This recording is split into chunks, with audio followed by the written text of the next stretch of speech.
Bonjour à tous, bienvenue pour cette nouvelle vidéo, une partie flash. Vous connaissez le principe, je commente une partie entre 5 et 10 minutes maximum pour que vous ayez le temps par exemple de la regarder pendant les transports en commun ou voilà quand vous avez moins de 10 minutes dans la journée.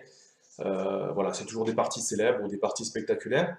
Ce qu'on va voir maintenant, c'est une partie qui a été jouée entre Paul Morphy et Andersen en 1858 pendant leur match. Il n'y a pas eu vraiment de match. Il y a eu 7 victoires pour Morphy, 2 pour Andersen et 2 nuls, sachant que les deux premières parties qui ont été gagnées par Andersen, on avait un Morphy qui était pas en très bonne santé. Donc voilà, ça y a évité une grosse déroute. Et là, ce qu'on va voir une partie de Morphy, tout à fait dans son style de l'époque, hein, des années 1850. C'était, on joue dans un style très agressif, avec des grosses attaques, etc. Voilà. Je sais que voilà, il y en a qui s'étaient posé la question, qui avaient fait un petit peu des ratios s'il y avait eu un classement Elo. On aurait un Morphy qui avait un classement aux alentours de 2400, il avait un niveau de maître au niveau de 2400. Bon, ça représente pas grand-chose, mais ce qui était agréable dans le style de Morphy, c'est que il était très attaquant et très bon dans le calcul des variantes. Ici, E4, donc on a affaire à une défense sicilienne, cavalier F3, cavalier C6, D4, voilà. Jusque-là, rien de classique, tout va dépendre de la disposition des pions noirs pour donner la variante. Ici, on a une variante Paulsen. Cavalier B5, c'est resté pendant longtemps, sur Lichess vous la trouvez sous Zen Variation, mais c'est resté souvent attaque Morphy, cavalier en B5. L'idée c'est tout simplement de jouer et ensuite de venir jouer le fou ici pour avoir une troisième attaque sur la case D6. D6 justement qui est joué, fou F4, E5. Donc ici on vient jouer avec un pion arriéré en D6, mais c'est un grand classique des siciliennes, hein, voilà. Et en plus on vient gagner un temps sur le fou.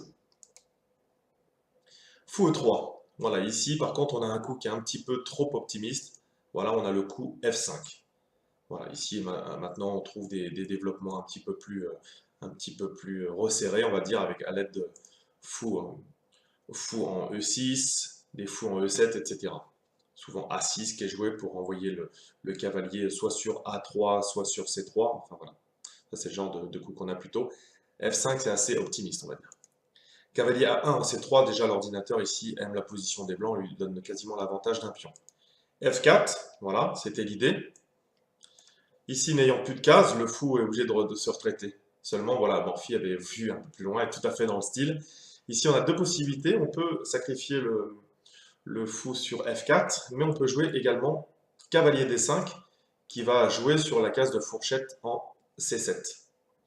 Si par exemple ici on avait fou 4, voilà, on est à la fois sur cette prise-là et on est sur le sacrifice ici, enfin pas le sacrifice, l'attaque sur C7. Sachant qu'on va avoir des dames qui vont pouvoir rentrer grâce à H5 ou dame F3 et également fou C4. L'avantage de ne pas avoir repris ici le pion en F4 fait que dame F3 devient une menace si le roi par exemple vient en F7. Dame F3 devient une menace un petit peu plus importante. Donc Andersen relève le défi, prend en E3. Cavalier C vient faire fourchette. Et ici, le roi vient en F7. Dame F3. Alors ici, on a plusieurs possibilités. Ici, je pense que la prise de la tour ici a amené un gain techniquement plus sûr à Morphy. Mais voilà, dans son style, Morphy a préféré jouer Dame F3. On avait également Fou C4, Fou avec prise E2 ici, et ensuite la dame va rentrer. On a la tour qui peut venir ici. La position noire est quand même difficile à tenir ici. Dame F3, échec directement. Le cavalier vient défendre en F6.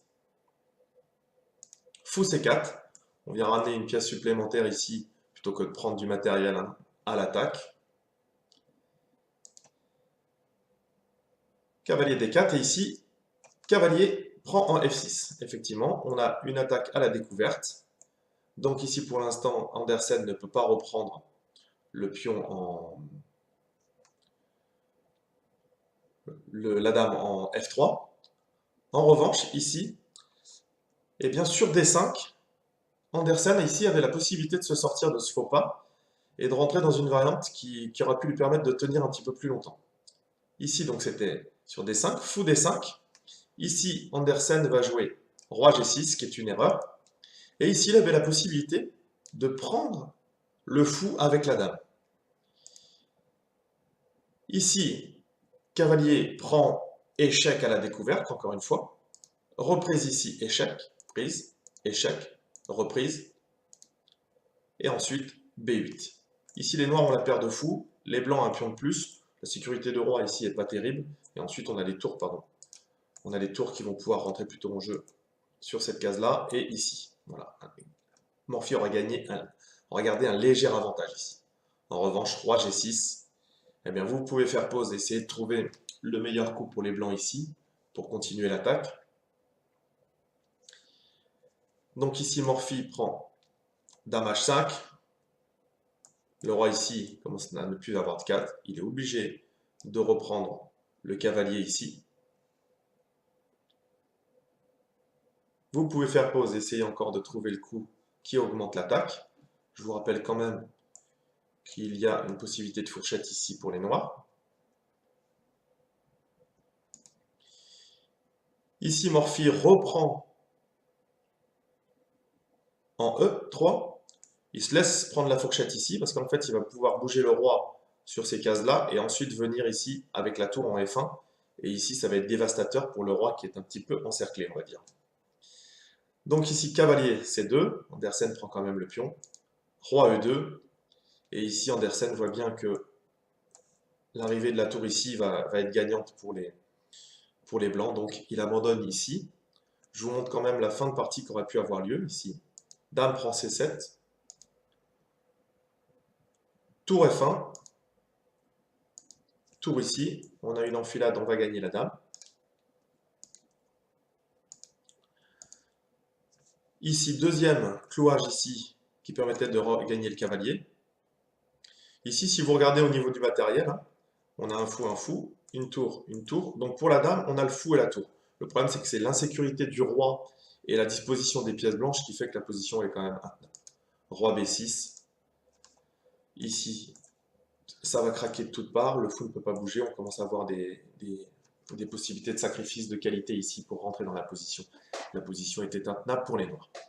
Voilà cette 9e partie du match entre Morphy et Andersen.